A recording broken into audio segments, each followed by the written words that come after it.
बिस्मिल्लाहिर्रहमानिर्रहीम। आज हमें अपना नया चैप्टर स्टार्ट करना है, चैप्टर नंबर 7 केमिकल पैथोलॉजी। अब केमिकल पैथोलॉजी क्या है ये हम देखते हैं। Chemical pathology is a medical speciality that involves the diagnosis, monitoring and management of disease through the measurement of hormones and other molecules in body fluids। अब वो कहता है कि केमिकल पैथोलॉजी क्या है, एक मेडिकल स्पेशलिटी है जिसमें हम देखते हैं किसी डिज़ीज़ के डायग्नोसिस करते हैं, उसको मॉनिटर करते हैं और मैनेजमेंट करते हैं डिज़ीज़ की मेजरमेंट ऑफ हार्मोन्स और अदर मॉलिक्यूल्स जो कि बॉडी फ्लूइड में होते हैं। ठीक है, अब बॉडी फ्लूइड में जितने हार्मोन्स और मॉलिक्यूल्स हैं उनकी मेजरमेंट के ज़रिए हम देखते हैं कि जो डिज़ीज़ है उसको मसला क्या है, मतलब क्या उसमें मसला है, डायग्नोस करते हैं, उसको मॉनिटर करते हैं और उसकी मैनेजमेंट करते हैं। It includes the biochemical diagnosis of abdominal cell metabolites, electrolytes, proteins and lipids. ठीक है, chemical pathology brings together science and medicine by understanding the chemistry of bodily fluids and monitoring these. Laboratory professionals can tell whether a patient's organs are working properly, diagnose diseases and recommended treatment. For example, high glucose levels in blood may be a sign of diabetes. अब वो कह रहा है chemical pathology जो है वो हमें बताता है कि हमारी बॉडी में किस तरह की चेंजिंग्स आ रही हैं। हम लेबॉर्ट्री से टेस्ट करवाते हैं, हमें पता चल जाता है कि हमारे जो ऑर्गन है वो वर्किंग प्रॉपर कर रहे हैं या नहीं कर रहे। तो इसमें हमें जब हम ग्लूकोज अपने चेक करवाते हैं ब्लड की, तो अगर हम उसमें ग्लूकोज लेवल्स हाई हों तो ये किसका साइन होता है, डायबिटीज़ का। Chemical pathology or clinical biochemistry involves monitoring bodily fluids like blood and urine to detect important changes in the body's chemistry. Pathologists in this area play a key role in diagnosing and monitoring patients with a wide variety of illness from high cholesterol to rare genetic diseases। ठीक है, उसमें वो बता रहा है कि वही बात कि बीमारियों के इलाज के लिए, उनके मॉनिटर के लिए और उनको डायग्नोस करने के लिए जो हम इसको इस्तेमाल करते हैं केमिकल पैथोलॉजी को। अब सबसे पहले है introduction of chemical pathology, definition and scope of chemical pathology. ठीक है, chemical pathology also known as clinical biochemistry involves the biochemical investigation of bodily fluids such as blood, urine and cerebrospinal fluid. अब वो कहता है chemical pathology जिसको हम clinical biochemistry भी कहते हैं, इसमें होता क्या है, हम बायोकेमिकल इन्वेस्टिगेशन करते हैं बॉडीली फ्लूइड्स की, जैसे कि ब्लड है, यूरिन है या सेरिब्रोस्पाइनल फ्लूइड है। ठीक है, by discovering how and where the body's chemistry has change, disease can be diagnosed and monitored. अब वो कह रहा है कि हम इसको देखते हैं कि कहाँ और किस तरह से जो बॉडी की केमिस्ट्री है वो चेंज हो रही है और जो डिज़ीज़ है उसका डायग्नोस कर रहे हैं हम उसको और उसको मोनिटर कर रहे हैं कि मसला है क्या। Testing in this speciality utilizes chemical reactions to identify or quantify levels of chemical compounds in bodily fluids। अब वो कह रहा है टेस्ट करने से हमें पता चलता है कि जो केमिकल रिएक्शंस हैं बॉडी के अंदर उनको हम देखते हैं कि उनमें कितने केमिकल कंपाउंड्स हैं फ्लूइड्स के अंदर। The goals and objectives of chemical pathology include providing relevant information and data on the biochemical basis of disease। सबसे पहले तो हमें रेलिवेंट इन्फॉर्मेशन मिलती है डिजीज़ के बारे में बायोकेमिकल बेसिस पे। उसके अलावा assisting the clinical in the confirmation of और conclusion of presumptive clinical diagnosis and monitor patients response to treatment. उसके अलावा वो कह रहा है हम जो हमारे पास फिजिशियंस होते हैं उनको हम असिस्ट करते हैं और कंफर्म करते हैं वो इस चीज़ को कि डायग्नोसिस है क्या, मॉनिटर को पेशेंट को मॉनिटर करते हैं ताकि उसका ट्रीटमेंट कर सकें। आगे है scope of chemical pathology. Chemical pathology brings together science and medicine by understanding the chemistry of bodily fluids and monitor these. Laboratory professionals can tell whether a patient's organs are working properly, diagnose diseases and recommended treatment. For example, high glucose level in blood may be a sign of diabetes। ये बात हमने पहले पढ़ ली है कि जो chemical pathology है उसमें हम क्या करते हैं, बॉडीली फ्लूइड्स की केमिस्ट्री को चेक करते हैं और इसके हम टेस्ट करते हैं। इससे हमें पता चलता है कि पेशेंट के जो ऑर्गन्स हैं वो वर्किंग प्रॉपर्ली कर रहे हैं या नहीं कर रहे। डिजीज़ को हम डायग्नोस कर सकते हैं, उसका ट्रीटमेंट रिकमेंड कर सकते हैं। जैसे कुछ हमें ग्लूकोज की एग्जांपल दे के ग्लूकोज लेवल अगर ब्लड में हाई होगा तो ये किसकी एक साइन है, डायबिटीज़ का। आगे है subjectives to be taught.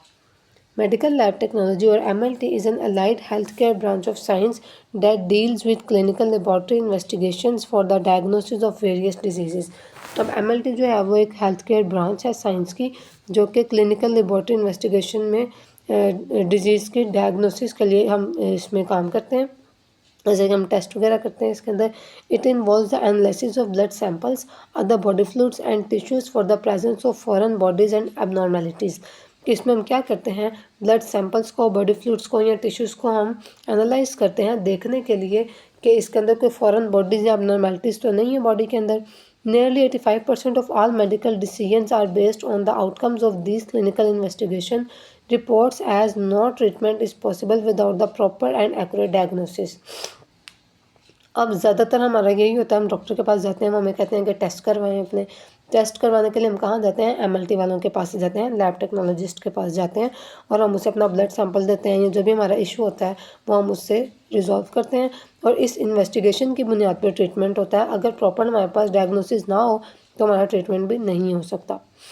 A medical lab technician, A medical lab technician is a healthcare professional who performs chemical, hematological, immunologic, microscopic, and microbiological diagnostic analysis on body fluids such as blood, urine, sputum, stool, cerebrospinal fluid, peritoneal fluid, pericardial fluid, synovial fluid, as well as other specimens.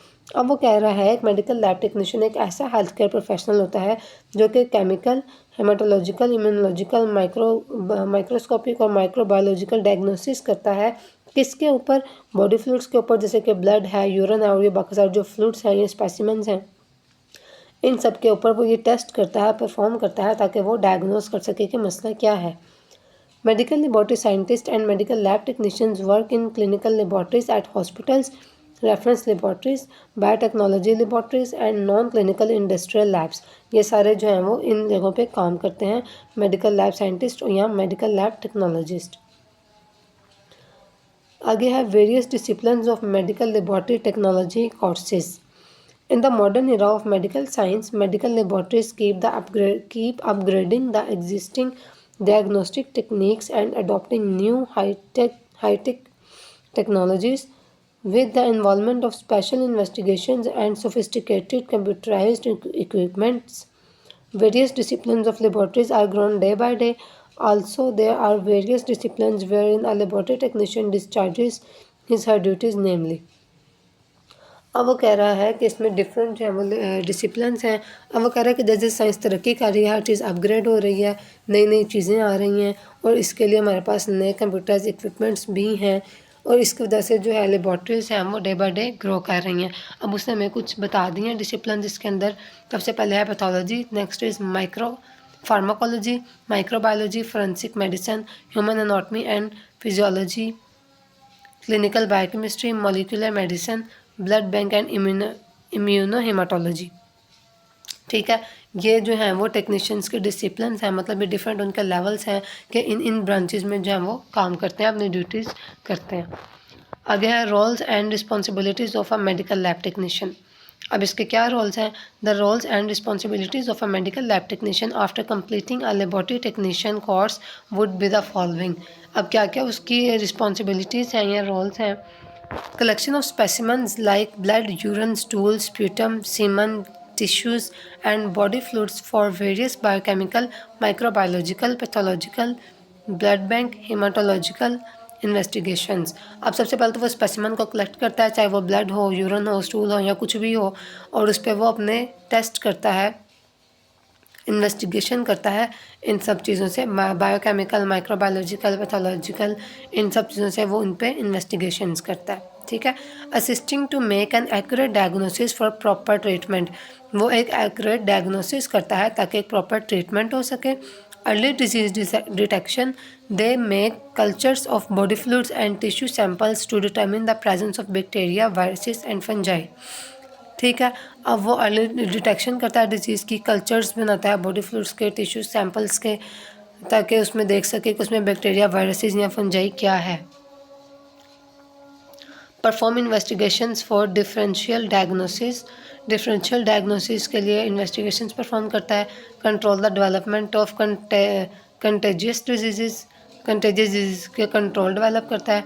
Perform complex protein and nucleic acid testing on human cell samples, protein और nucleic acid testing करता है samples के ऊपर। Collect type and cross match blood prepare its components for transfusions. Blood जो है उसको collect करता है, उसके टाइप और क्रॉस मैच को देखता है ताकि वो जब देना हो तो उसके लिए वो उसको प्रिपेयर कर सके। Medical disaster management, maintenance of records and preparation of statistics, manufacturing vaccines and antisera like DPT, मैग्नेटिटिस, meningitis, anti snake venom, testing and certifying medicine. इसके अलावा वो क्या करते हैं, वैक्सीन बनाते हैं लाइक डीपीटी, उसके अलावा ये एंटीसीरा बनाते हैं like DPT, meningitis, anti snake venom, testing, और उसके अलावा ये मेडिसिन बनाते हैं सर्टिफाइंग, जो कि हम इस्तेमाल कर सकते हैं, हम उस पर कोई डाउट ना हो। बिस्मिल्लाहिर्रहमानिर्रहीम। हम पढ़ रहे थे अपना चैप्टर केमिकल पैथोलॉजी। इसमें हमने उसका स्कोप, उसके जो लैब टेक्नीशियन हैं जो टेस्ट परफॉर्म करते हैं, डिजीज़ को डायग्नोस करते हैं, ट्रीटमेंट बताते हैं, ये हमने सब पढ़ लिया। अब हम आगे पढ़ने लगे हैं relationships with other branches of pathology, कि केमिकल पैथोलॉजी का या क्लिनिकल पैथोलॉजी का दूसरी ब्रांचेज से क्या रिलेशनशिप है। Clinical pathology is a branch of pathology that deals with the laboratory analysis of bodily fluids and tissues for the diagnosis and monitoring of diseases. It plays a crucial role in understanding the underlying mechanisms of diseases and in guiding patient care. Clinical pathology is closely related to other branches of pathology, and together they form a comprehensive approach to study of disease. Here's a detailed explanation of the relationship between clinical pathology and other branches of pathology. अब वो कहता है clinical pathology जो है वो एक pathology की branch है जो कि लेबॉर्ट्री एनालिसिस करती है बॉडीली फ्लूइड्स की या टिश्यूज़ की, ताकि वो डिजीज़ को डायग्नोज और मोनीटर कर सके। उसके अलावा वो कह रहा है कि ये बहुत इंपॉर्टेंट रोल प्ले करते हैं डिज़ीज़ और इसकी गाइडिंग में, पेशेंट केयर में। उसके अलावा वो कह रहा है कि जो क्लिनिकल पैथोलॉजी है इसका दूसरी ब्रांचेस से बहुत ज़्यादा अच्छा रिलेशन है। अब उसने आगे हमें इसकी कुछ ब्रांचेस का रिलेशन आपस में बता दिया। सबसे पहले है एनाटॉमिक पैथोलॉजी। अब इसका रिलेशनशिप क्या है। Clinical pathology and anatomic pathology are the two main branches of pathology. While clinical pathology focuses on laboratory analysis, anatomic pathology involves the examination of tissues, organs, and whole bodies through techniques like microscopy, gross examination, and molecular pathology. अब वो कह रहे हैं इन दोनों का आपस में ये मेन ब्रांचेज हैं। क्लिनिकल पैथोलॉजी है वो फोकस करती है लेबॉर्ट्री एनालिसिस पे, जबकि एनाटॉमिक पैथोलॉजी है उसमें क्या होता है, हम टिश्यूज़, ऑर्गन्स या बाकी बॉडीज़ को एग्जामिन करते हैं टेक्निक्स के ज़रिए, जैसे कि माइक्रोस्कोपी है, ये ग्रॉस एग्जामिनेशन है और मॉलिक्यूलर पैथोलॉजी है। ठीक है, अब इसका इंटरकनेक्शन क्या है। The findings from clinical pathology often complement the information obtained from anatomic pathology. अब वो कह रहा है जो हम फाइंडिंग करते हैं क्लिनिकल पैथोलॉजी से उसको हम कम्प्लीमेंट करते हैं जो इन्फॉर्मेशन हमें ऑब्टेन मिलती है किससे, एनाटॉमिक पैथोलॉजी से। For example the results of blood test में correlate with the histopathological findings of the biopsy providing a more comprehensive understanding of a patient's condition. अब वो कहता है कि जो हमारे पास ब्लड टेस्ट की रिपोर्ट है वो कोरिलेट कर सकती है हिस्टोपैथोलॉजिकल फाइंडिंग से जो बायोप्सी के। अब बायोप्सी किस में होती है, एनाटॉमिक पैथोलॉजी में। तो वो कह रहा है कि इसमें हमें ज़्यादा अच्छी डिटेल मिल जाती है पेशेंट्स की कंडीशन के बारे में। ठीक है, उसके बाद हिमाटोपैथोलॉजी। अब इसका रिलेशनशिप क्या है। Haematopathology is a specialised branch that focuses on the study of blood cells and haematologic disease.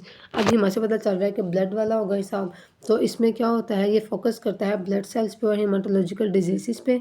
Clinical pathology includes the analysis of blood components making it closely related to haematopathology. अब वो कह रहा है clinical pathology में क्या होता है, हम एनालिसिस करते हैं ब्लड कंपोनेंट्स की, तो इसलिए ये आपस में बहुत ज़्यादा क्लोजली रिलेटेड है। अब इनका इंटरकनेक्शन क्या है।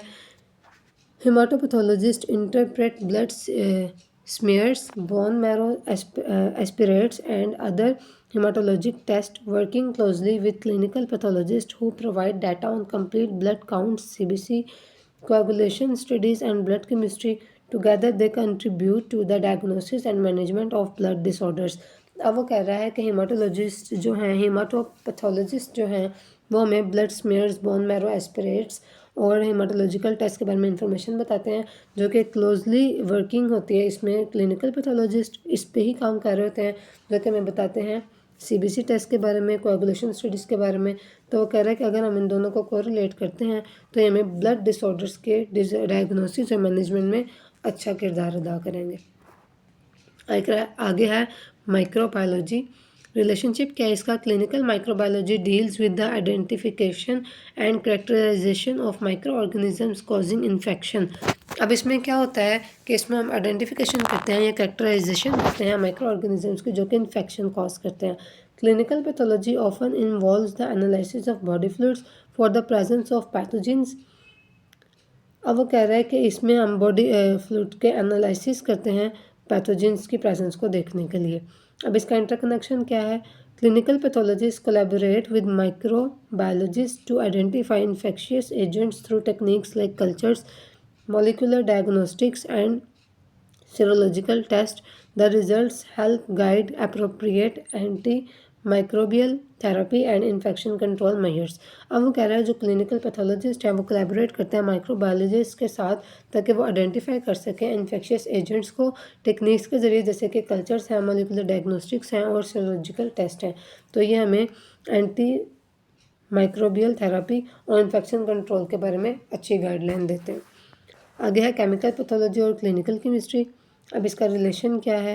Chemical pathology also known as clinical chemistry focuses on the analysis of body fluids to assess the metabolic functions and diagnose diseases. अब केमिकल पैथोलॉजी में हम एनालाइज करते हैं बॉडी फ्लूइड्स को ताकि हम उसके मेटाबॉलिक फंक्शंस को देख सकें और डिजीज़ को डायग्नोस कर सकें। इट इज़ अ की कंपोनेंट ऑफ केमिकल पैथोलॉजी। ये एक ही कंपोनेंट है क्लिनिकल पैथोलॉजी का। ठीक है, अब इसका इंटरकनेक्शन क्या है आपस में? Pathology specially those specialized in clinical chemistry analyse blood and urine samples to assess electrolyte balance, organ function and metabolic status. अब वो कह रहे हैं जो पैथोलॉजिस्ट हैं वो देखते हैं क्लिनिकल केमिस्ट्री में एनालाइज करते हैं ब्लड और यूरिन सैंपल्स को ताकि देख सकें कि electrolyte balance, organ function, metabolic status क्या है। तो इसका रिजल्ट क्या होता है? The result aid in the diagnosis and monitoring of various diseases including diabetes, kidney disorders and liver diseases. ठीक है, अब इसमें वो डायग्नोस करता है और मॉनिटर करते हैं डिजीज़ को, जैसे कि डायबिटीज़ हैं, किडनी डिसऑर्डर्स हैं या लिवर डिजीजेस हैं। नेक्स्ट है इम्यूनोपैथोलॉजी। अब इसका रिलेशनशिप क्या है उसके साथ? Immunopathology studies the immune system and its role in diseases. Clinical pathology involves the assessment of immune response through serological tests and other immunological assays. अब वो कह रहा है जो इम्यूनोपैथोलॉजी है वो इम्यून सिस्टम को स्टडी करती है और उसकी डिजीज़ को बताती है। अब क्लिनिकल पैथोलॉजी जो है वो असेसमेंट करते हैं इम्यून रिस्पॉन्स की सीरोलॉजिकल टेस्ट में या दूसरे इम्यूनोलॉजिकल एसेस में।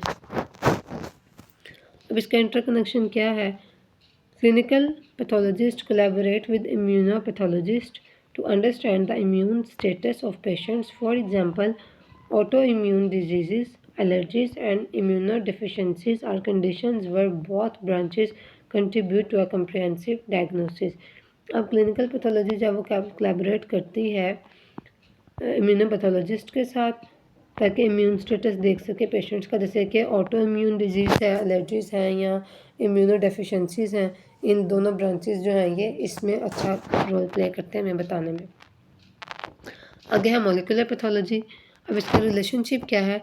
Molecular pathology involves the study of genetic and molecular alteration in disease. अब मॉलिक्यूलर पैथोलॉजी जो है वो हमें बताती है जेनेटिक और मॉलिक्यूलर अल्ट्रेशन के बारे में जो बीमारी में हो जाती हैं। Clinical pathology incorporates molecular techniques to identify genetic markers and mutations associated with various conditions.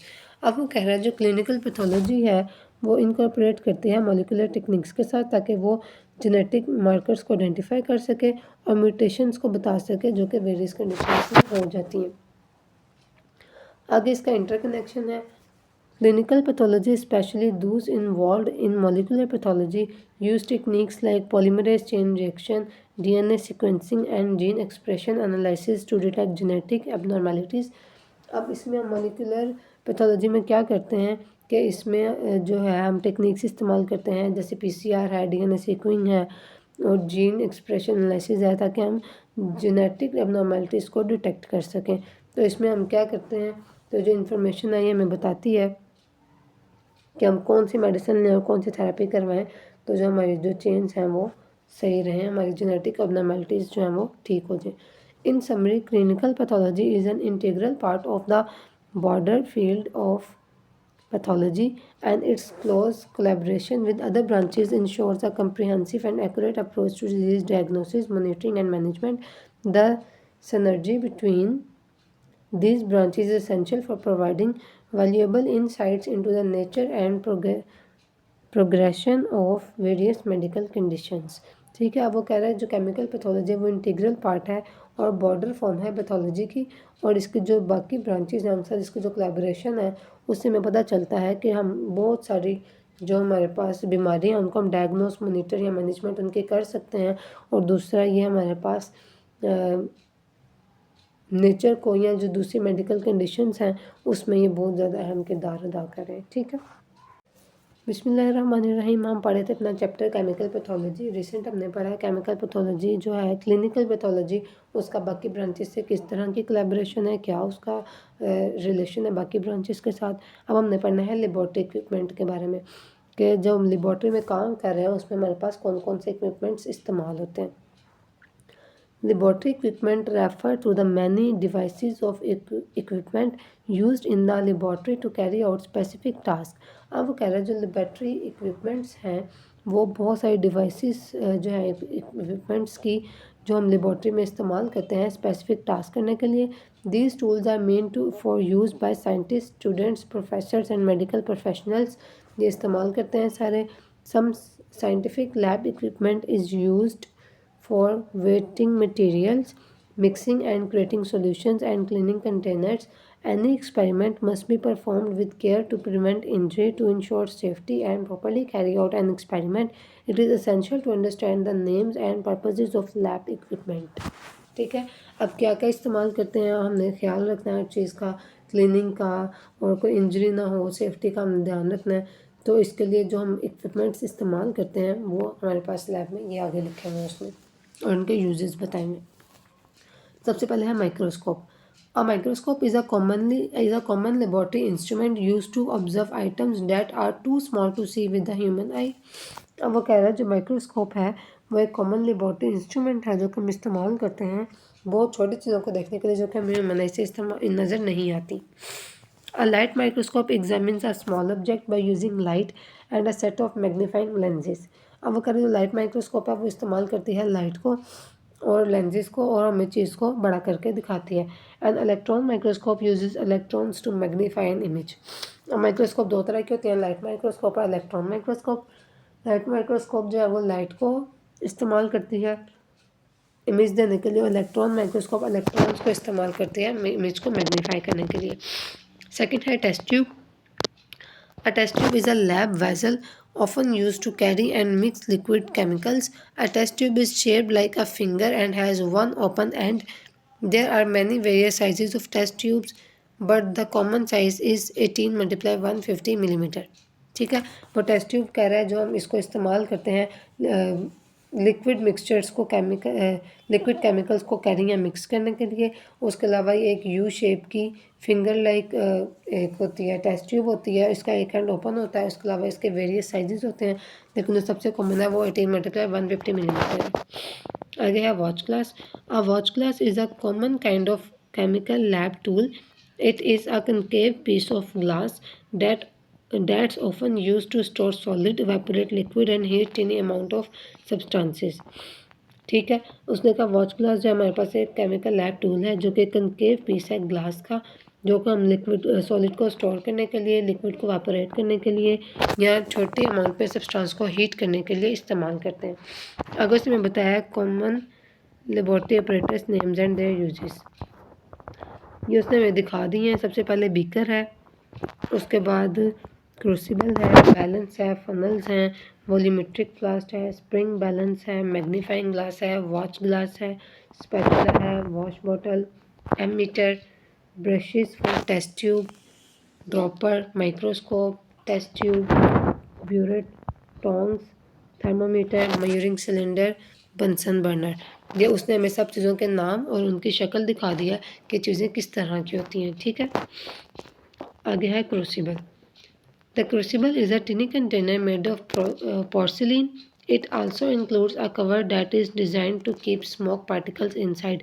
अब crucible जो एक टिनी कंटेनर है जो कि पोर्सलिन का बना होता है और उसके अलावा इसके ऊपर एक कवर होता है जो कि स्मोक पार्टिकल्स को उसके अंदर ही रखता है।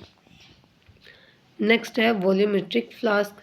Volumetric flasks are collaborated to retain certain amount of liquid at specific temperatures. अब जो वॉल्यूमेट्रिक फ्लास्क हैं उसको हम इस्तेमाल करते हैं लिक्विड्स को स्पेसिफिक टेम्परेचर्स पे रखने के लिए। It is used in chemistry to make standard solutions it is use in chemistry to make standard solutions and accurate dilutions. इसके अलावा हम इसको केमिस्ट्री में इस्तेमाल करते हैं स्टैंडर्ड सोल्यूशन और एक्यूरेट डाइल्यूशंस बनाने के लिए। This flask come in several sizes and the capacity is generally specified. और जो फ्लास्क है उनके डिफरेंट साइजेस होते हैं और जो कैपेसिटी है वो उसके ऊपर लिखी होती है।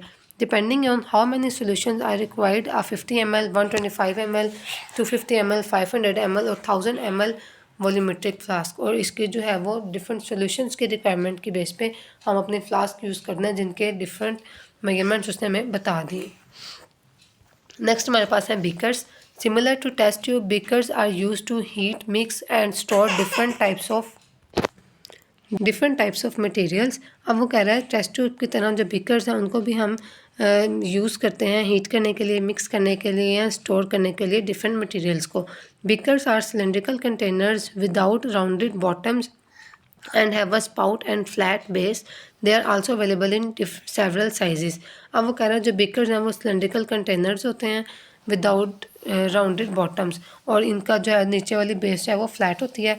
उसके अलावा इनके डिफरेंट साइज़ अवेलेबल होते हैं। नेक्स्ट है Bunsen burner. This device is used for sterilising and heating things. Natural gas और liquefied petroleum gas such as methane could be utilise. अब बंसन बर्नर जो है वो स्टेरिलाइजेशन के लिए या हीटिंग के लिए इस्तेमाल होता है। इसमें हम नेचुरल गैस या लिक्विफाइड पेट्रोलियम गैस इस्तेमाल करते हैं जैसे कि मीथेन है ताकि हम उसको आग को चला सकें। Next is spatula. A laboratory spatula is similar to a kitchen spatula except it is considerably smaller. अब स्पैचुला जो है वो छोटा होता है लेकिन हमारे किचन के स्पैचुला की तरह ही होता है।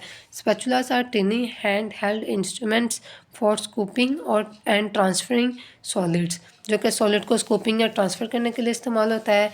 They can also be use to apply paste like treatments. Most spatulas are use with various chemicals typically resistant to heat and acid. अब वो कह रहा है कि ये पेस्ट लाइक ट्रीटमेंट्स को अप्लाई करने के लिए भी इस्तेमाल होता है और उसके अलावा ये डिफरेंट केमिकल्स और हीट और एसिड से रेजिस्टेंट होता है, मतलब इसका इन चीज़ों का स्पैचुला पे कोई असर नहीं होता। नेक्स्ट है magnifying glass. This specific piece of lab equipment creates a magnified image of an object. It is a convex lens covered with a handle equipped frame. अब वो कह रहा है कि जो स्पेसिफिक पीस होता है लैब इक्विपमेंट का जो कि मैग्नीफाइड इमेज हमें दिखाता है किसी ऑब्जेक्ट की, इसमें कन्वेक्स लेंस होता है जो कि कवर होता है हैंडल शेप इक्विपमेंट फ्रेम से। ये हमने ऊपर इसकी इमेज देखी है अभी। नेक्स्ट है spring balance. A spring balance is also known as a newton meter. The tension of a spring on the scale is use to calculate the object's weight. On one side there is a spring and on the other there is a hook. ठीक है, अब spring balance को हम Newton metre भी कहते हैं। इसके अंदर स्प्रिंग लगा होता है जिसकी टेंशन से हमें पता चलता है कि ऑब्जेक्ट का वेट कितना है। इसके एक साइड पे स्प्रिंग लगा होता है और एक साइड पे हुक लगी होती है। ठीक है, नेक्स्ट है dropper. A dropper is also known as Pasteur pipette. It is a small glass or plastic pipe with a rubber tip on one end.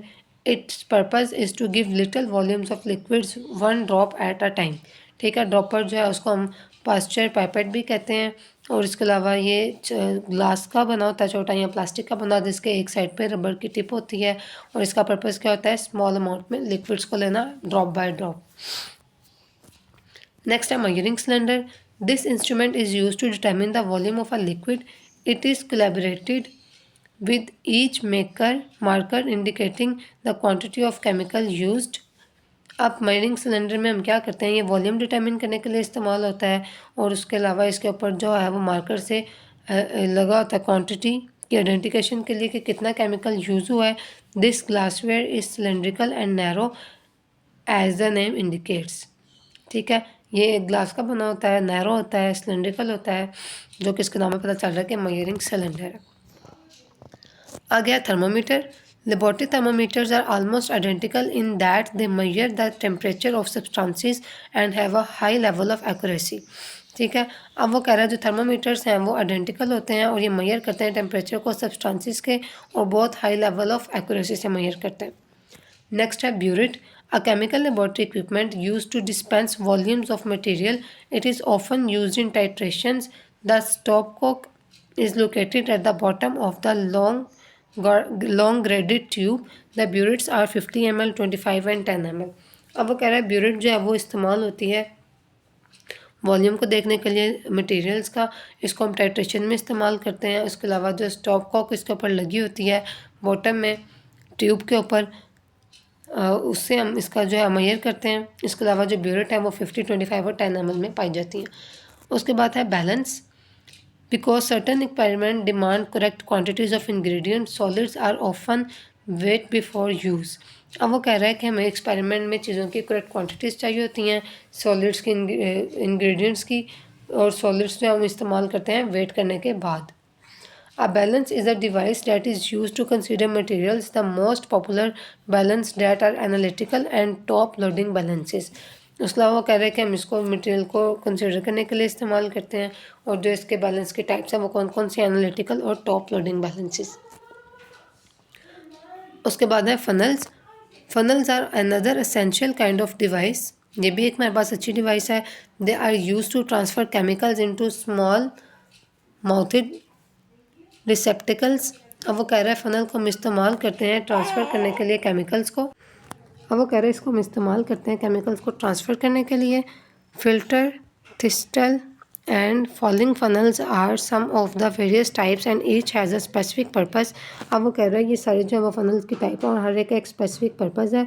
बुचनर and Hirsch funnel are excellent examples of organic chemistry laboratory gear. अब वो कह रहा है ये जो funnels हैं वो सबसे ज़्यादा इस्तेमाल होती हैं ऑर्गेनिक केमिस्ट्री लैब में। उसके बाद है wash bottle, as squeeze container use to clean and rinse glassware. ये हम इस्तेमाल करते हैं ग्लासवेयर को साफ़ करने के लिए। The majority of wash bottles are plastic. It may be filled with ethanol and or deionised water. अब वो कह रहा है जो वॉश बॉटल है वो प्लास्टिक की होती हैं और ज़्यादातर इसमें एथेनॉल या डी आयोनाइज्ड वाटर डाला होता है हमने। उसके बाद है tongs. Lab workers are always exposed to chemicals, heat and other potentially harmful substances when working in a laboratory। अब वो कह रहा है जो लैब वर्कर्स हैं उनके पास केमिकल्स होते हैं, हीट होते हैं और हार्मफुल सब्सटेंसेस होते हैं जब वो लेबॉर्ट्री में काम कर रहे होते हैं। Tongs are use to grab dangerous things and handle hot containers. Tongs को हम इस्तेमाल करते हैं डेंजरस थिंग्स को ग्रैब करने के लिए और हॉट कंटेनर्स को होल्ड करने के लिए। Each sort of tong is intended for a particular purpose. अब जो हर टोंग है, जो टोंग्स होते हैं वो पर्टिकुलर पर्पसेस के लिए इस्तेमाल होते हैं। Beaker, utility and crucible tongs are common examples.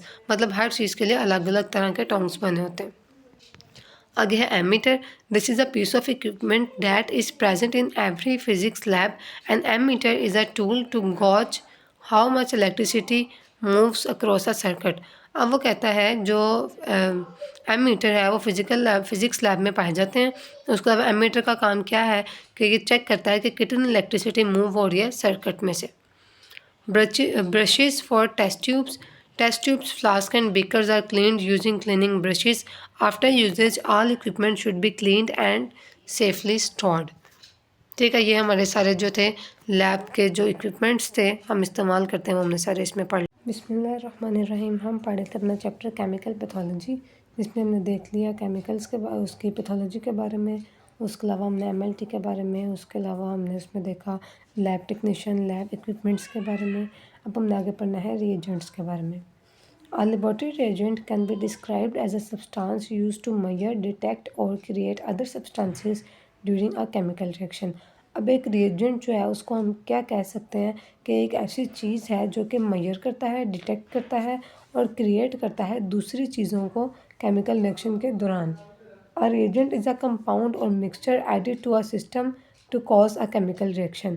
और वो कह रहा है एक रिएजेंट है किसी कंपाउंड या मिक्सर में हम ऐड करते हैं सिस्टम में तो वो एक केमिकल रिएक्शन को शुरू करवाता है।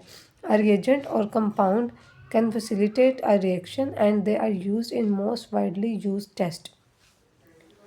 अब वो कह रहे हैं रिएजेंट या कंपाउंड जो है वो क्या करता है, रिएक्शन को आसान करता है और ये इस्तेमाल होते हैं बहुत ज़्यादा टेस्ट वगैरह में। This includes pregnancy test, blood sugar test and most कोविड-19 टेस्ट किट्स। उसके अलावा ये किस में इस्तेमाल होता है, प्रेगनेंसी टेस्ट में इस्तेमाल होता है, ग्लूकोज टेस्ट में इस्तेमाल होता है और उसके अलावा ये कोविड-19 के टेस्ट किट्स में इस्तेमाल होता है। अब उसने हमें कुछ रिएजेंट्स बता दिए आगे इसने। Grading of reagents. अब ग्रेडिंग क्या होता है, grading system is use to show how pure a substance is. अब ग्रेडिंग सिस्टम में बताता है कि जो एक चीज़ है वो कितनी प्योर है। High grades are provided to the purest chemicals. As the level of impurities increases the grades begin to get low. अब जितने अच्छे ग्रेड्स होंगे उतना ही अच्छा केमिकल होगा। जैसे कि ग्रेड्स नीचे इम्प्योरिटीज़ बढ़ती जाएंगी, वैसे ही ग्रेड्स जो हैं वो नीचे आते जाएंगे। These impurities can be metal, water और अदर केमिकल्स। ये जो इम्प्योरिटीज़ हैं ये मेटल हो सकती है, वाटर हो सकते हैं, कोई भी दूसरे केमिकल्स हो सकते हैं। It is important to use specified grades, otherwise errors can arise due to contamination from reagents themselves. Reagents are graded on the basis of their purity below. अब वो कहता है कि हमें इसको स्पेसिफाइड ग्रेड्स के ग्रेड्स इस्तेमाल करने चाहिए। अगर हम ऐसा नहीं करेंगे तो इसमें एरर्स आएंगे जिसकी वजह से जो रिएजेंट्स हैं वो ख़राब हो जाएंगे। आगे वो कह रहे हैं रिएजेंट्स हैं उनको हम ग्रेडेड करते हैं उनकी प्योरिटी की बेस पे। अगर है टेक्निकल ग्रेड केमिकल्स और कमर्शियल ग्रेड। अब टेक्निकल ग्रेड केमिकल्स कौन से हैं? It is used for low grade applications like commercial और इंडस्ट्रियल पर्पसेस। तो मतलब हम लो ग्रेड चीज़ें जो हैं, जो केमिकल्स हैं, उन्हें हम क्या कहते हैं, technical grade chemicals. Due to the presence of impurities it is not utilised in drug, food और medicinal purposes. It is found it in qualitative testing. अब वो कह रहा है कि इसमें इम्प्योरिटीज़ हैं इसलिए हम इसको ड्रग, फूड या मेडिसिन में इस्तेमाल नहीं कर सकते और उसके अलावा ये हमारे पास क्वालिटेटिव टेस्टिंग में ज़्यादा इस्तेमाल होते हैं। आगे है synthetic grade chemicals. The primary purpose of this involves organic synthesis and preparative tasks. अब इसको हम कहाँ इस्तेमाल करते हैं, सिंथेटिक ग्रेड केमिकल्स को ऑर्गेनिक सिंथेसिस में और प्रिपरेटिव टास्क में। उसके बाद है lab grade chemicals. These are commonly called laboratory reagent, LR grade chemicals or chemically pure CP। अब वो कह रहे हैं इसको हम ज़्यादातर क्या कहते हैं, लेबोरेटरी रिएजेंट कहते हैं या केमिकली प्योर कहते हैं लैब ग्रेड रिएजेंट्स को। These are used in educational और teaching labs like technical grade. Their purity is not sufficient to use them for any drug, food or medicinal applications. However, they may be utilized in work that doesn't require analytical reagent. अब वो कह रहा है इसको हम educational या teaching labs में इस्तेमाल करते हैं। अब वो कह रहा है कि टेक्निकल इनका ग्रेड है इसलिए जो इनकी प्योरिटी है वो इतनी नहीं होती कि हम इसको फूड वगैरह में इस्तेमाल कर सकें, इसलिए हम इसको इस्तेमाल करते हैं जिसमें कि एनालिटिकल रिएजेंट्स रिक्वायर्ड नहीं होते। ठीक है, उसके बाद है AR grade chemicals. These are used for high precision work, कि जिसमें बहुत ज़्यादा हमें एक्यूरेसी चाहिए होती है, ये उसमें इस्तेमाल होते हैं। In this trace impurities are restricted to lowest possible limits for high precision. अब वो कह रहा है कि इसके अंदर बहुत छोटी अमाउंट में इम्प्योरिटीज़ होती हैं जो कि हाई प्रिसीजन हमें उससे मिलती है। Such reagents are used mainly for analytical applications, research and quality control. If such reagents meet the specifications of the American Chemical Society Committee on Analytical Reagents, it will be denoted as ARACS. ठीक है, अब वो कह रहा है कि इसको हम इस्तेमाल करते हैं एनालिटिकल एप्लीकेशंस में, रिसर्च में या क्वालिटी कंट्रोल में, क्योंकि ये बहुत ज़्यादा इसमें इम्प्योरिटी कम होती है। उसके अलावा वो कह रहा है कि अगर इसकी जो स्पेसिफिकेशंस हैं ये अपनी हमारी अमेरिकन केमिकल सोसाइटी कमेटी के स्पेसिफिकेशन से मिल जाए तो इसको हम उनको डोनेट कर देते हैं, इसको AR ग्रेड केमिकल्स को। उसके बाद है ACS grade chemicals. These reagents either meet और exceed all the standard stated by the American Chemical Society. अब वो कह रहा है जो ये रिएजेंट्स हैं ये उस हद तक या उससे ज़्यादा उनके स्टैंडर्ड्स होते हैं जो कि ACS ने दिए होते हैं हमें। Their purity levels are exceptionally high, कि इनकी प्योरिटी बहुत ज़्यादा होती है, and are used in drug, food and medical applications because they have above 95% purity, कि ये इतने प्योर होते हैं कि हम इसे ड्रग, फूड या मेडिसिन में इस्तेमाल कर सकते हैं। उसके बाद general reagent, these are the reagent that meets or exceed AR grade applications. ठीक है, ये जो हैं वो ये भी बहुत ज़्यादा प्योर होते हैं। उसके बाद extra pure grade chemicals, these are suitable for laboratory accreditation and also work requiring compliance with pharmacopoeial standard requirements। अब वो कह रहे हैं कि ये बहुत ज़्यादा जो हमारे पास प्योर होते हैं और इसको हम लेबॉर्ट्री में इस्तेमाल करते हैं, और दूसरा हम इसको फार्मेसी के पर्पसेस में भी इस्तेमाल करते हैं। We can also classify these the chemicals based on their applications. Let's see a few examples. अब वो कह रहे हैं हम इनको केमिकल्स के बेस पे भी या इनके एप्लीकेशंस के बेस पे भी क्लासीफाई कर सकते हैं, और कुछ इसकी एग्जांपल्स आगे उसने में दी हुई हैं। सबसे पहले क्या है, electronic grade chemicals. These have very stringent limit for metallic impurities as required for use in electronic component industry as such as below PPT और BBP levels। अब वो कह रहा है कि इनकी बहुत ज़्यादा जो हाई लिमिट्स होती हैं मेटेलिक इम्प्योरिटीज़ इसमें बहुत ज़्यादा होती हैं, जिसमें कि हम इसको इस्तेमाल करते हैं इलेक्ट्रॉनिक कंपोनेंट्स इंडस्ट्री में, जिसके के PPT और BPB लेवल्स बहुत कम होते हैं। HPLC grade chemicals, these include adequately pure ion pair reagents, solvents and buffers used as a mobile phase of high performance liquid chromatography। अब वो कह रहे हैं कि इसमें बहुत ज़्यादा प्योर आयन पेयर रिएजेंट्स होते हैं, सॉल्वेंट्स या बफर्स होते हैं, जिनको हम इस्तेमाल करते हैं मोबाइल फेज़ में, किसके, हाई परफॉर्मेंस लिक्विड क्रोमेटोग्राफी के। They meet strict UV absorption specifications and are filtered for removal of submicron suspended solids, plus they can be available in different purification degrees as per the HPLC requirements. The only thing here is that the impurities in the reagent should not interfere with the HPLC analysis। अब वो कह रहा है कि इसमें जो है UV की एब्जॉर्प्शन होती है, और इसमें हम फिल्टर करते हैं रिमूवल को सब माइक्रोन सब्सटेंडेड सॉलिड्स की, हम इसमें से फ़िल्टर कर लेते हैं उनको। और उसके अलावा वो कह रहा है कि ये अवेलेबल होता है डिफरेंट प्यूरिफिकेशन डिग्रीज़ में, जैसे कि क्रोमेटोग्राफी की रिक्वायरमेंट होती है। और वो कह रहा है कि इसमें एक चीज़ है कि जो इम्प्योरिटीज़ हैं रिएजेंट के अंदर, वो इंटरफेयर नहीं करती एनालिसिस में क्रोमेटोग्राफी के। आगे है spectroscopy grade chemicals. Various compounds are gained through organic synthesis. Nuclear magnetic resonance spectroscopy is the technique used for the structural analysis. अब वो कह रहे हैं कुछ कंपाउंड्स जो हैं वो गेन होते हैं हमें ऑर्गेनिक सिंथेसिस से। जो न्यूक्लियर मैग्नेटिक रेजोनेंस स्पेक्ट्रोस्कोपी है, ये एक टेक्निक है, यूज़ होती है स्ट्रक्चरल एनालिसिस के लिए। This process required spectroscopy grade that include solvent of high purity, low residue on boiling and having absorption blank in the wavelength region of interest. अब वो कह रहा है कि ये जो प्रोसेस है इसमें स्पेक्ट्रोस्कोपी हमें स्पेक्ट्रोस्कोपी का जो ग्रेड है इसमें इंक्लूड होते हैं सॉल्वेंट्स जिनकी हाई प्योरिटी होती है, लो रेजिड्यू होते हैं बॉइलिंग पे, और इसमें एब्जॉर्प्शन होती है वेवलेंथ की in the region of interest, मतलब जितनी हमें उसकी वेवलेंथ चाहिए होती है उसमें इसकी एब्जॉर्प्शन होती है। There is also an HPLC spectroscopy grade for common use in HPLC and spectroscopic applications. Spectroscopic grade salts consist of alkali metal salts having transparency in the IR region such as KBr, NaCl, CSl, etc.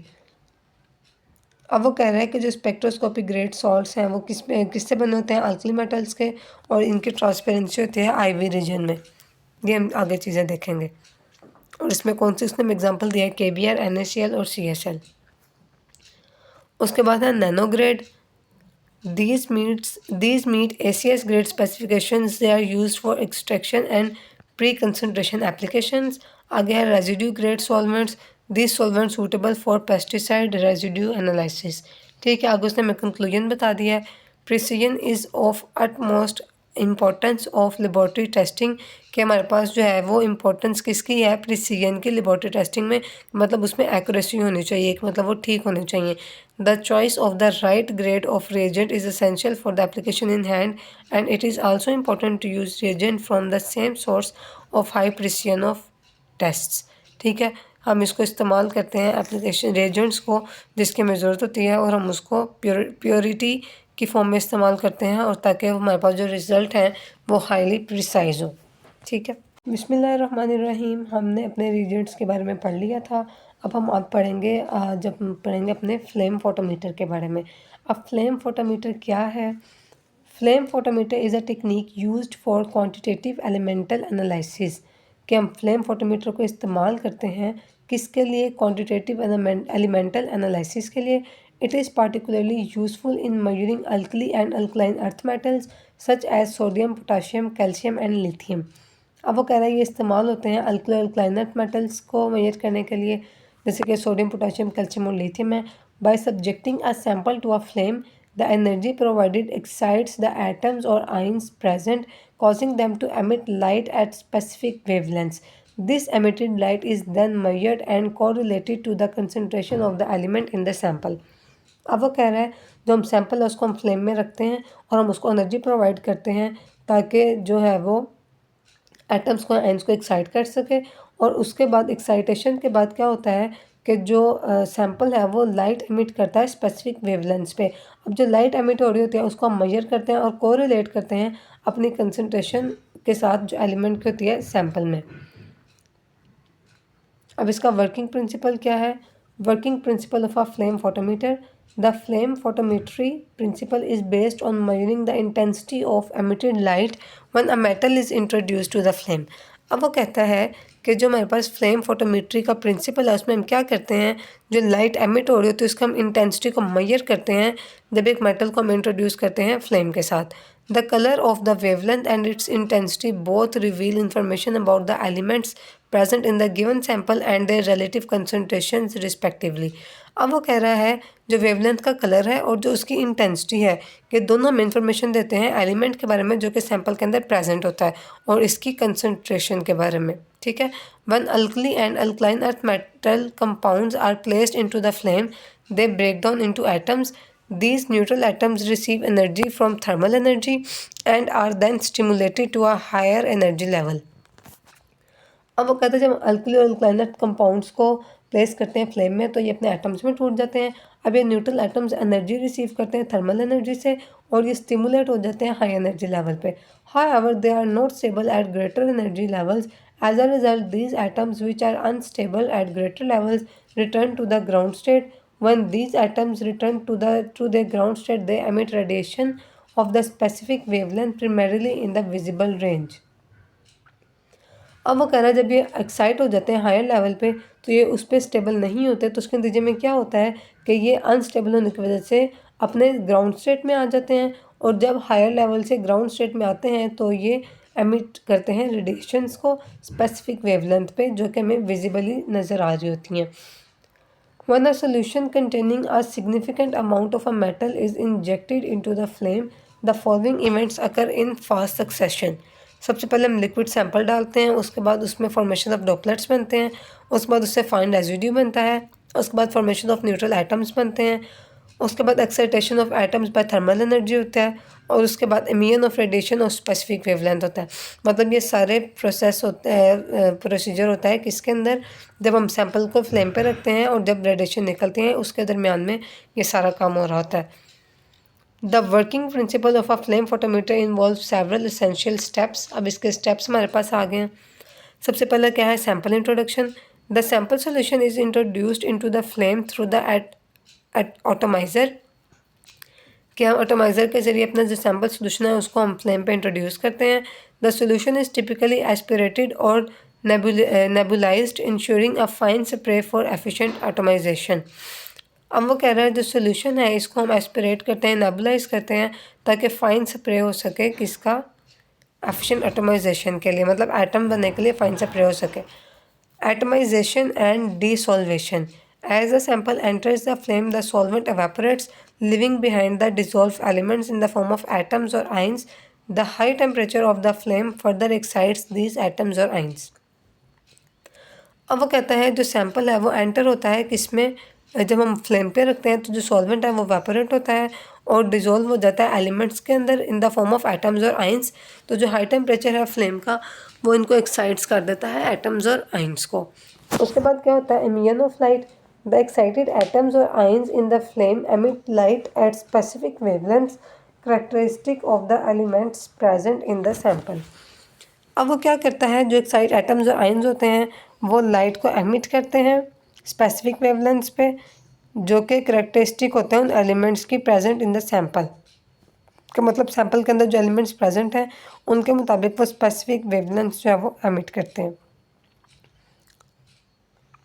आगे उसने एक line 2 दफ़ा लिख दी है emission of light में फिर से। उसके बाद the detection and measurement, the detector captures the selected wavelength of light and converts it into an electrical signal. अब जो डिटेक्टर हमने लगाया हुआ है वो इसको कैप्चर करता है वेवलेंथ्स को लाइट की और उसको कन्वर्ट कर देता है इलेक्ट्रिकल सिग्नल में। The signal processor then measure the intensity of the signal which is proportional to the concentration of the element in the sample. अब जो सिग्नल प्रोसेसर है वो मेजर करता है इंटेंसिटी को सिग्नल की जो कि प्रोपोर्शनल होता है किसके, concentration of element in the sample. उससे हमें पता चल जाता है कि एलिमेंट की कितनी कंसंट्रेशन है सैंपल के अंदर। उसके बाद है quantitative analysis, the measured signal is compare to the calibration curves और standards to determine the concentration of the element in the sample solution. This allows for the quantitative analysis of the specific element of interest. अब वो कह रहा है जो signal है उसको हम मेजर करते हैं, उसको हम कंपेयर करते हैं कैलिब्रेशन कर्व से या स्टैंडर्ड से ताकि हम डिटरमिन कर सकें कि एलिमेंट की कंसंट्रेशन कितनी है सैंपल सॉल्यूशन के अंदर। इससे हमें पता चल जाता है कि जो एलिमेंट है वो हमारे मर्ज़ी का है या नहीं है। आगे हैं basic components of flame photometer. Flame source, the flame source provides the necessary heat to excite the atoms और ions in the sample. It is typically a propane और नेचुरल गैस फ्लेम। ठीक है, सबसे पहले फ्लेम सोर्स चाहिए जो कि atoms को एक्साइट करने के लिए इस्तेमाल होता है सैंपल के, और ये ज़्यादातर हम प्रोपेन या नेचुरल गैस इस्तेमाल करते हैं। उसके बाद atomiser, the atomiser is responsible for introducing the sample solution into the flame in a controlled manner. This can be achieved using an nebuliser or an aspirator. ठीक है, एटमाइज़र हम इस्तेमाल करते हैं ताकि हम सोल्यूशन सैंपल को कंट्रोल्ड मैनर में फ्लेम पे रख सकें। आगे है monochromator, the monochromator is an optical device that selects a specific wavelength of light emitted by the sample. It helps eliminate unwanted background radiation and enhances the accuracy of measurements. अब monochromator क्या करता है, ये एक optical device है जो कि specific wavelength की लाइट को देखती है। उसके अलावा ये जो रेडिएशंस हैं उनको एलिमिनेट करता है और हमारे पास जो मेजरमेंट्स एक्यूरेसी है उनको इन्हेंस करता है। उसके बाद detector, the detector captures the selected wavelength of light and converts it into an electrical signal. अब जो डिटेक्टर है वो कैप्चर करता है सिलेक्टेड वेवलेंथ को लाइट की, कन्वर्ट करता है इसको इलेक्ट्रिकल सिग्नल में। आ गया है signal processor, the signal processor amplifies and processes the electrical signal from the detector allowing और फॉर क्वांटिटेटिव एनालिसिस। अब जो इलेक्ट्रिकल सिग्नल है वो क्या करता है, सिग्नल प्रोसेसर क्या करता है, सिग्नल को एम्पलीफाई करता है और इसको इलेक्ट्रिकल सिग्नल को प्रोसेस करता है डिटेक्टर में जिससे हम इसकी क्वांटिटेटिव एनालिसिस करते हैं। अब इसकी एप्लीकेशंस क्या हैं। Flame photometry finds application in various fields including clinical chemistry, measurement of electrolytes such as sodium and potassium in blood or urine sample. Second है environmental analysis, determination of alkali metals in soil, water and plant sample. आ गया pharmaceutical analysis, quantification of trace elements in pharmaceutical formulations. आ गया blood and beverage industry, analysis of mineral content in food and beverages for quality control purposes. आ गया है geological study, measurement of element in geological samples for mineral exploration and research. ठीक है, ये हमारा topic complete हो गया किसका, flame photometer का। बिस्मिल्लाहिर्रहमानिर्रहीम। हम पढ़ करना चैप्टर केमिकल पैथोलॉजी, जिसमें हमने काफ़ी कुछ तो पढ़ लिया है, लैब के बारे में, केमिकल्स के बारे में और बाकी चीज़ों के बारे में। अब हमने पढ़ना है वेइंग बैलेंस। अब वेइंग बैलेंस क्या है? A beam balance or beam scale is a device to measure weight और मास। अब सबसे पहले एक बीम बैलेंस है या बीम स्केल है, वो एक डिवाइस है जो कि मेजर करता है वेट और मास को। These are also known as mass scales, weight scales, mass balance, weight balance or simply scale balance or balance scale. इनको हम क्या कहते हैं, इसके अलावा ये सारे नाम उसमें बता दिए हैं। The traditional scale consist of 2 plates, जो हम वेट करने के लिए इस्तेमाल करते हैं। अब इसका प्रिंसिपल क्या है? The basis of the rapid and exact working method of और weight cells is the principle of electromagnetic force restoration. अब वो कह रहा है जब बेसिक इसका क्या है, रैपिड और एग्जैक्ट वर्किंग मेथड है वेट सेल्स का, वो क्या है, प्रिंसिपल है किसका, इलेक्ट्रोमैग्नेटिक फोर्स रिस्टोरेशन का। ठीक है। The weighing pan is attached to an electromagnetic coil through which electric current is flowing. The coil floats in a magnetic field created by an amplifier. The amplifier maintains the right current to keep the level balanced with the mass on the pan. अब वो कह रहा है जो wing ban है वो attach होता है किससे, इलेक्ट्रोमैग्नेटिक कॉइल से, जिसमें क्या होता है, इलेक्ट्रिक करंट फ्लो कर रहा होता है। जो कॉइल्स हैं वो फ्लोट कर रही होती हैं मैग्नेटिक फील्ड के अंदर, जो कि एम्पलीफायर से क्रिएट हो रहा होता है। और जो एम्पलीफायर है वो मेंटेन करता है करंट को, ताकि जो लेवल है वो बैलेंस रह सके जब मैस जो है पैन के मैस की वजह से। As more weight is applied to the pan, the current is increase to maintain the levels position. अब वो कह रहा है कि जब हमारे पास वेट इंक्रीज होता है पैन के ऊपर तो करंट उसके साथ बढ़ जाता है ताकि लेवल्स को मेंटेन रख सके। The counteracting force that is created is measured and translated by various electronics to obtain a readable result. The resulting electrical current is then translated into a displayed number that is shown to the user. अब वो कह रहा है जो काउंटरएक्टिंग force है वो जो कि क्रिएट होती है वो मेजर करती है और ट्रांसलेट करती है इलेक्ट्रॉनिक्स में रीडेबल रिजल्ट्स में, और जो रिजल्ट्स हैं इलेक्ट्रिक करंट के वो ट्रांसलेट होते हैं डिस्प्लेड नंबर्स में, जो कि यूज़र को दिखाए जाते हैं। आगे मेथड्स ऑफ वेइंग है। 2 common methods are use to weigh chemical are weighing by difference or taring the balance. ठीक है, सबसे पहले है weighing by difference. The mass of chemical is calculated by subtracting the weight of an empty container from the total weight of the container and chemical. अब वो कह रहे हैं सबसे पहले जो है मैस केमिकल का हम कैसे निकाल सकते हैं, उसको सब्ट्रैक्ट करके किसको, एम्प्टी कंटेनर के मैस को टोटल मैस से। ठीक है, place an empty container on the pan, close the draft shield doors and wait a few seconds for the display to read a constant mass. Record the mass of the empty container to 3 decimal places. Do not round off. Remove the container from the pan, spoon the chemical into the container and record the mass of both container and chemical. The mass of the chemical is the difference of the 2 recorded masses. Remember to handle the container with tongs or tissue. Moisture from fingers can be used and error in the apparent mass. अब उसने क्या बताया, उसने क्या खाली जो container है उसको हम पैन के ऊपर रखेंगे, उसका हम वेट करेंगे, उसके बाद हम खाली कंटेनर का जो है हम उसको रिकॉर्ड करेंगे 3 डेसिमल प्लेसेस तक, राउंड ऑफ नहीं करेंगे। उसके बाद वो कह रहा है हम कंटेनर के अंदर अपना केमिकल डाल देंगे और दोबारा हम उसका मैस रिकॉर्ड करेंगे, और इन दोनों मैसेज के दरमियान जो डिफरेंस होगा वो क्या होगा, हमारा केमिकल का मैस। ठीक है, अब वो कह रहा है कि इसको टोंग या टिश्यू से हम हैंडल करेंगे ताकि इसमें एक्यूरेसी आए, उसमें कोई भी एरर वगैरह ना आए। उसके बाद है taring the balance. The balance is set to ignore the mass of the container, so the mass of the added chemical is measured directly. अब टेयरिंग क्या होता है कि हमारा जो बैलेंस होता है उसको हम सेट इस तरह से करते हैं कि जो कंटेनर का मैस है वो उसको इग्नोर कर दे और सिर्फ जो केमिकल है उसका मैस को मेजर करे directly. Place the empty container on the pan and close the draft shield. Wait a few seconds for the display to register a constant mess.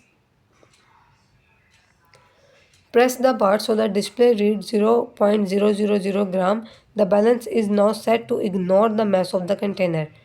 A process called tearing the balance. अब वो कह रहा है कि इसमें हम क्या करते हैं कि हम उसके ऊपर अपना कंटेनर रखते हैं और हम उसको मेजर करते हैं।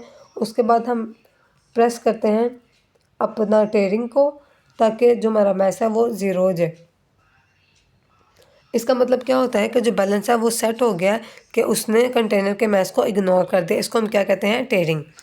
Now, if a chemical is added to the container, the balance displays only the mass of that chemical. When the container and chemical is removed from the pan, a negative weight will be displayed. The negative weight is the mass of the original empty container, which is balance was instructed to ignore. To erase this weight from memory, press the bar again. The display should read 0.00 ग्राम।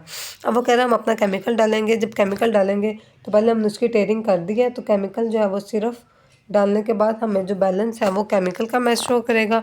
और जब हम दोनों चीज़ों को remove कर लेंगे तो हमारे पास नेगेटिव वेट शो करेगा वो। और नेगेटिव वेट का क्या मतलब है कि जो हमने उसमें कंटेनर रखा था वो जो नेगेटिव में दिखा रहा है वो कंटेनर का मैच है। तो हम इसको इरेज करने के लिए क्या करेंगे? बार को अगेन प्रेस करेंगे तो फिर उसका जो डिस्प्ले है वो दोबारा क्या आ जाएगा? 0.00 में। आगे इसके एप्लीकेशंस हैं। Used for weighing chemicals and other biological specimen precisely. ठीक है। आगे हमारे पास क्या है? PH metre. पीएच के बारे में हम पहले भी पढ़ चुके हैं। A pH meter is a scientific instrument that measures the hydrogen ion activity in water based solutions indicating its acidity और अल्कलिनिटी एक्सप्रेस्ड एज पीएच। अब वो कह रहा है पीएच क्या है? एक स्पेसिफिक इंस्ट्रूमेंट है जो कि मेजर करता है हाइड्रोजन आयंस की एक्टिविटी को पानी के अंदर, वाटर बेस्ड सॉल्यूशंस के अंदर, जो कि इंडिकेट करते हैं उनकी एसिडिटी या अल्कलिनिटी को एज पीएच। अब इसका प्रिंसिपल क्या है? PH meter basically works on the fact that interface of two liquid produces an electric potential which can be measured.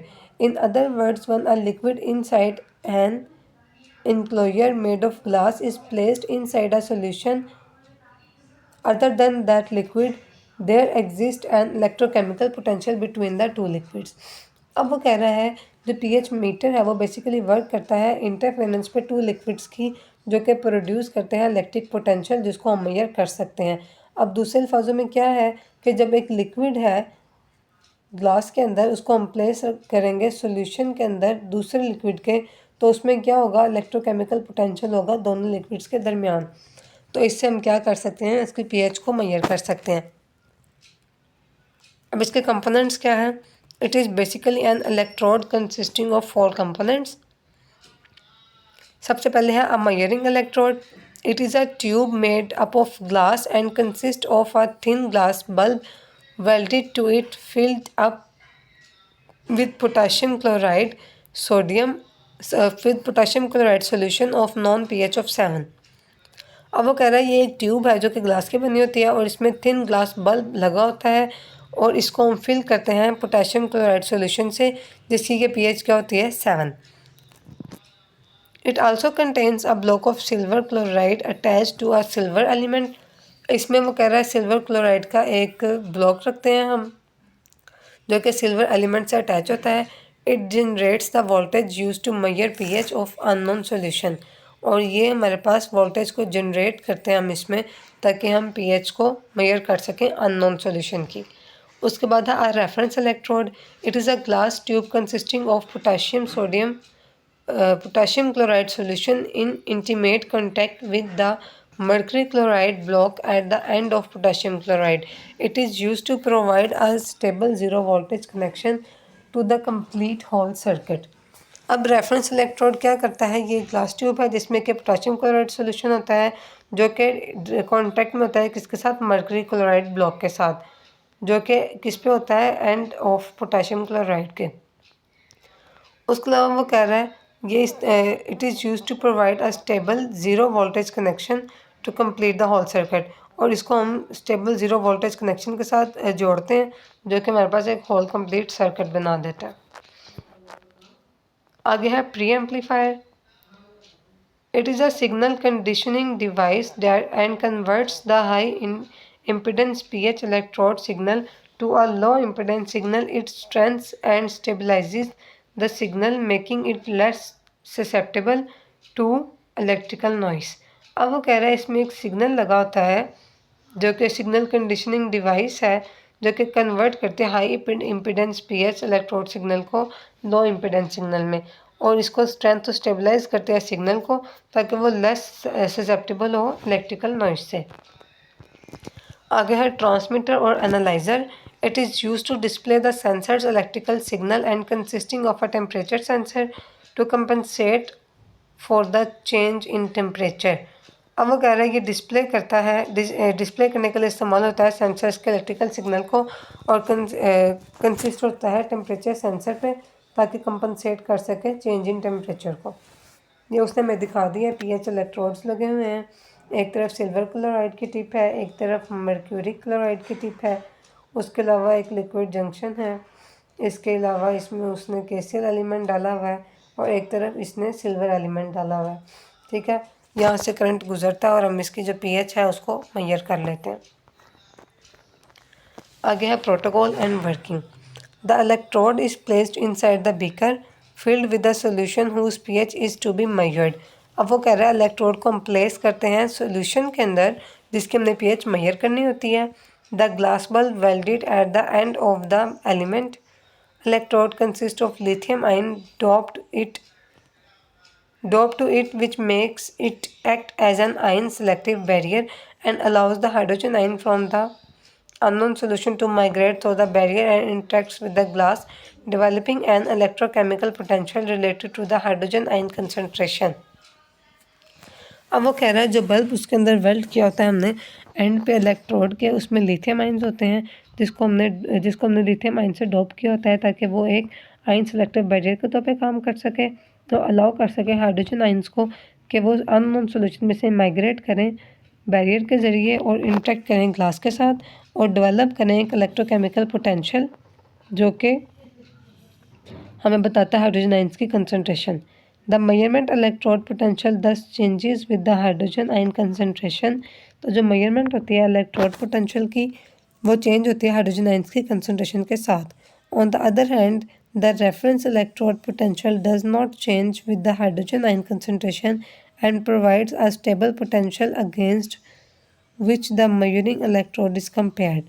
अब वो कह रहा है कि जो रेफरेंस इलेक्ट्रोड पोटेंशियल है वो चेंज नहीं होता हाइड्रोजन आयन की कंसनट्रेशन के साथ, तो ये प्रोवाइड करता है एक स्टेबल पोटेंशियल जो कि अगेंस्ट होता है मेजरिंग इलेक्ट्रोड के।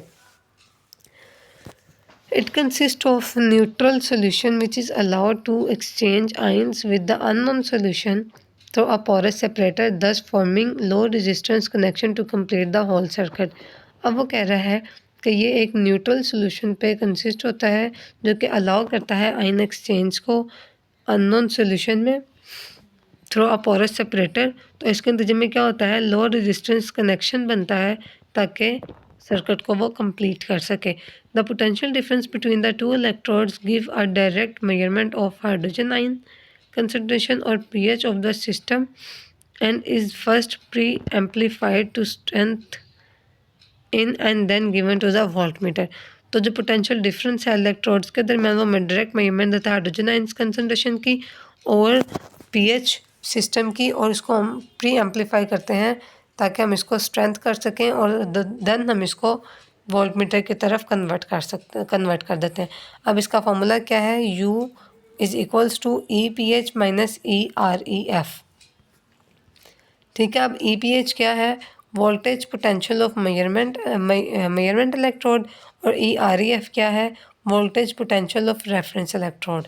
ठीक है, आगे है it is mostly used in food and drinks drugs mining water treatment plants and other manufacturing. Major end users are food science pharmaceuticals and biotechnology environmental search and pollution centre and others. अब इसके जो सारे इस्तेमाल हैं वो उसने मैं बता दिए, और ये हमारे पास इसका टॉपिक भी कंप्लीट हो गया। बिस्मिल्लाहिर्रहमानिर्रहीम। हम पढ़ रहे थे अपना चैप्टर केमिकल पैथोलॉजी, जो कि हमने मैक्सिमम पढ़ लिया। अब इसका हमने लास्ट टॉपिक पढ़ना है, जो कि क्या है, सेंट्रीफ्यूगेशन। अब सेंट्रीफ्यूगेशन क्या है? Centrifugation is a technique of separating substances which involves the application of centrifugal force. The particles are separated from a solution according to their size, shape, density, viscosity of the medium and rotor speed. अब वो कह रहा है कि centrifugation एक technique है जो कि सेपरेट करती है सब्सटेंसेस को, जिसमें हम इस्तेमाल करते हैं सेंट्रीफ्यूगल फोर्स को। कि मतलब जो सेंट्रीफ्यूगल फोर्स है वो सेपरेट करती है सब्सटेंसेस को। अब जो पार्टिकल्स हैं वो सेपरेट होते हैं सॉल्यूशन से according to their size, shape, density, viscosity of medium and rotor speed, कि वो अपनी डिफरेंट बेसिस पे सेपरेशन होती है इसमें चीज़ों की। अब इसका प्रिंसिपल क्या है? In a solution particles whose density is higher than that of the solvent sink the particles that are lighter than it float to the bottom. अब वो कह रहा है कि जो हमारे पास सॉल्यूशन में पार्टिकल्स हैं जिनकी डेंसिटी हाई होती है वो नीचे चले जाते हैं सिंक की तरफ, और वो पार्टिकल्स जिनकी डेंसिटी हमारे पास लो होती हैं, जो लाइट होते हैं, वो ऊपर फ्लोट करते हैं। ठीक है। उसके बाद centrifuge is a piece of equipment that puts an object in rotation around a fixed axis, spins it in a circle, apply a potentially strong force particular to the axis of spin outward। अब वो कह रहा है कि जो centrifuge है वो एक पीस होता है इक्विपमेंट का, जिसको हम दरमियान में रखते हैं, जो जो कि ऑब्जेक्ट है रोटेशन में आता है एक स्पेसिफिक एक्सिस के दरमियान, और वो सर्कल में स्पिन करता है। Applying a potentially strong force particular to the axis of spin, जो कि एक हमारे पास स्ट्रॉन्ग फोर्स प्रोड्यूस करता है जो कि बाहर की तरफ मूव करती है। The centrifuge works using the sedimentation principle where the centripetal acceleration causes denser substances and particles to move outward in the radial direction. अब वो कह रहा है जो सेंट्रीफ्यूज है वो वर्क करता है सेडिमेंटेशन प्रिंसिपल पे, जिसमें वो कह रहा है जो सेंट्रीपिटल एक्सेलरेशन है वो कॉज करता क्या है, जो डेंसर सब्सटेंसेस और पार्टिकल्स होते हैं उनको बाहर की तरफ मूव करवाता है रेडियल डायरेक्शन में। At the same time objects that are less dense are displaced and move to the centre. अब इसमें क्या होता है, जो चीज़ें हल्की होती हैं वो क्या होता है उनका, वो आ जाती हैं सेंटर की तरफ। In a laboratory centrifuge that uses sample tubes, the radial acceleration causes the denser particles to settle to the bottom of the tube while low density substances rise to the top। अब वो कह रहे हैं laboratory जो centrifuge है उसमें क्या होता है, जो सैम्पल ट्यूब्स हैं उनको हम रेडियल एक्सेलरेशन में रखते हैं, और जो डेंसर पार्टिकल्स होते हैं वो बॉटम की तरफ आ जाते हैं ट्यूब के, और जो लो डेंसिटी होते हैं वो ऊपर की तरफ आ जाते हैं, तो हम इनको ट्यूब्स में डालते हैं। आगे है protocol for working. Place the centrifuge on the film level surface. Because of high speed at which the centrifuge spins, it needs to be housed on a solid, flat surface. Find a level table or counter that is secure and can properly support the weight of the centrifuge। अब वो कह रहा है जो centrifuge है उसको हम एक फिल्म लेवल पे रखते हैं, क्योंकि उससे बहुत ज़्यादा स्पीड से घूमना होता है, इसलिए हम उसको एक सॉलिड जगह पे रखते हैं, फ्लैट सरफेस पे रखते हैं, ताकि उसका जो बैलेंस है वो सही रह सके। फाइंड अ लेवल टेबल और काउंटर डेट, अब ये वही बात आ गई कि जो उसके वेट को सपोर्ट कर सके सेंट्रीफ्यूज के। Choose the proper rotor to use the speed you need. अब हम एक प्रॉपर रोटर इस्तेमाल चूज़ करेंगे जो हमारी ज़रूरत के मुताबिक हमें स्पीड दे सके। The rotor is the piece that spins a sample. Rotor एक पीस होता है जो कि सैम्पल को स्पिन करवाता है। Some rotors have arms which can attach smaller buckets too, while other rotors are one piece place the tubes directly into it. अब वो कह रहे हैं कुछ रोटर्स के जो होते हैं आर्म्स होते हैं जो कि स्मॉल बकेट से अटैच होते हैं, जबकि कुछ रोटर्स हैं उनमें एक ही पीस होता है जिसमें हम अपनी ट्यूब को प्लेस करते हैं directly. Rotors are designed for specific tubes and speeds. जो रोटर्स हैं उनमें स्पेसिफिक ट्यूब्स और स्पीड्स होती हैं उनकी। Use a rotor that fits the tubes of samples and is within the limit of speed needed. अब वो कहते हैं हम वो रोटर इस्तेमाल करेंगे जिसमें कि हमारी ट्यूब्स फिट हो जाए सैंपल की, और उसके अलावा जो इसकी स्पीड की लिमिट है उतनी हो जितनी हमें चाहिए। If the sample are in the wrong type of tube it may be needed to transfer them to the proper type before spinning. कि अगर हमारी जो सैंपल है वो हमारी रॉन्ग ट्यूब में हो तो हमें उसको ट्रांसफ़र करना पड़ता है प्रॉपर टाइप में ट्यूब की स्पिनिंग से पहले।